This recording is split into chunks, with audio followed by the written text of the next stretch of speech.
Hello everyone, welcome back to the video. I am Sudhanshu Singh, SEBI registered research analyst. आज हम discuss करेंगे आईटीसी के stock. Reason behind, last time मैंने update किया था कि यह स्टॉक बार बार लोअर प्राइस रिजेक्शन ले रहा है और आरएसआई भी पॉजिटिव डाइवर्जन दिखा रहा है। अब अगर यहां से अपने प्रीवियस टॉप को ब्रेक कर देता है तो नेक्स्ट ईयर 290 के जोन तक जा सकता, बट हुआ बिल्कुल उल्टा। जो स्टॉक पिछले 3 महीने से अपने डिमांड जोन को रिस्पेक्ट कर रहा था, उसने इस सपोर्ट को भी ब्रेक कर दिया। हालांकि हमारा रिवर्सल एक्टिवेट नहीं हुआ था, तो इसलिए हमें कोई लॉस नहीं हुआ, बट जो सिग्नल्स हमें मिल रहे थे वो बुलिश रिवर्सल के थे, लेकिन इसने अपने सपोर्ट को ब्रेक कर दिया। और आज की इस वीडियो में हम यही डिस्कस करेंगे कि ऐसा क्यों हुआ, क्या यह रिवर्सल फेल हो गया या फेल जैसा दिख रहा है, और यह भी समझेंगे कि कैसे रिटेल ट्रेडर अपने आप को ऐसी ट्रेड में ट्रैप होने से बचा सकते। तो चलिए शुरू करते हैं। पहले कुछ फाइनेंशियल डेटा को ब्रीफ कर लेते हैं। आईटीसी का स्टॉक अभी ट्रेड कर रहा है 270 के लेवल पर, और इस स्टॉक के लॉन्ग टर्म रिटर्न को देखा जाए तो लास्ट 5 ईयर में 29.15% का रिटर्न देखने को मिला, लेकिन लास्ट 3 ईयर में देखा जाए तो निगेटिव रिटर्न देखने को मिला है, -38.91%, लास्ट 1 ईयर में -33.56%, और लास्ट 3 मंथ में भी और लास्ट 1 मंथ में भी निगेटिव रिटर्न देखने को मिला है। तो रिटर्न वाइज इस स्टॉक की परफॉर्मेंस तो अच्छी नहीं है। अब इसके फाइनेंशियल डेटा को समझ लेते हैं। तो revenue year on year increase हो रहा है। 2022 से लेकर 2026 तक आप देखेंगे तो रेवेन्यू इंक्रीज हो रहा है, और नेट प्रॉफिट भी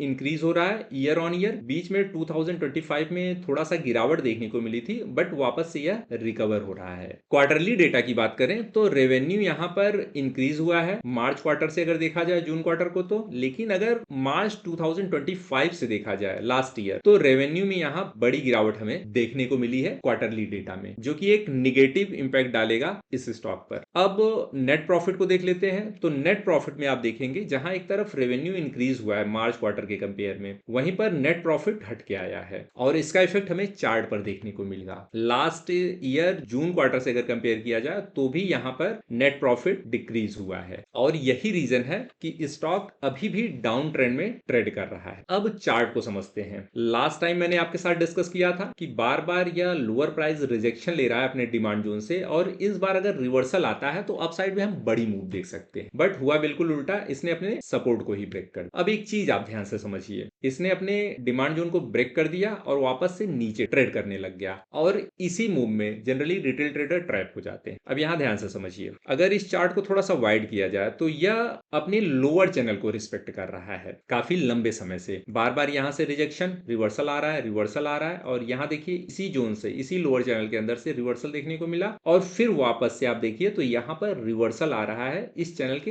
अंदर। जनरली रिटेल ट्रेडर ट्रैप हो जाते हैं कि इसने अपने मेजर सपोर्ट को ब्रेक किया, डाउन साइड में बड़ी मूव देख। बट अगर चार्ट को आप देखिए तो एक तरफ प्राइस एक्शन लोअर चैनल को रिस्पेक्ट कर रहा है, दूसरी तरफ आरएसआई पॉजिटिव डाइवर्जन बना है, मतलब स्टॉक में स्ट्रेंथ बढ़ रही है और कभी भी एक बड़ा रिवर्सल आ सकता है। जनरली स्मार्ट मनी धीरे धीरे वर्क करता है। रिटेल ट्रेडर क्या करता है, वो पैनिक में ट्रेड ले लेता है। अब यहां से जनरली मैक्सिमम लोग शॉर्ट करके बैठ गए होंगे, और वापस यहां से देखिए आप रिवर्सल आ रहा है, हो सकता है एक दो ग्रीन रेड कैंडल और बन जाए, यहां से 255 के पास से रिवर्सल ले ले। ऐसे में जो लोग शॉर्ट किए हैं उनकी पोजीशन ट्रैप। अब समझते हैं आगे इस स्टॉक में क्या हो सकता है। आज ग्रीन कैंडल का फॉर्मेशन हुआ है, अब यह स्टॉक 275 तक जा सकता है, इसे भी ब्रेक करके सस्टेन करता है तो नेक्स्ट 290 तक यह स्टॉक मूव करता है, लेकिन यहीं से फिर वापस से अपर प्राइस रिजेक्शन आ जाता है 275 के पास से, इस जोन में कहीं से भी, तो नेक्स्ट मेजर सपोर्ट आएगा इसका 255। कहने का मतलब डाउन साइड में रिस्क अभी मिनिमम दिख रहा है, लेकिन उसके कंपेयर में रिवार्ड यहां पर ज्यादा है, और स्मार्ट मनी ऐसे ही वर्क करता है, धीरे धीरे आएगा, सडन एक स्पाइक आपको देखने को मिल जाएगी। रिटेल ट्रेडर भी समझते हैं, लेकिन रिटेल ट्रेडर को टाइम लग जाएगा। जब ये मूव निकल जाएगी, हाफ ऑफ द मूव निकल जाएगी, यहां से 290 280 के पास पहुंच जाएगा, तब लगेगा कि अब यहां पर रिवर्सल दिख रहा है। लेकिन बॉटम को पकड़ना ज्यादा जरूरी है। अगर स्टॉक हमें बॉटम पे मिल जाए तो इससे बेस्ट कुछ नहीं हो सकता। इन्वेस्टमेंट पॉइंट ऑफ व्यू यह स्टॉक बहुत बेस्ट है। आपको हमारी एनालिसिस कैसी लगी कमेंट करके जरूर बताइएगा, और चैनल पे नए हैं तो चैनल को सब्सक्राइब करना ना। मिलते हैं नेक्स्ट वीडियो में।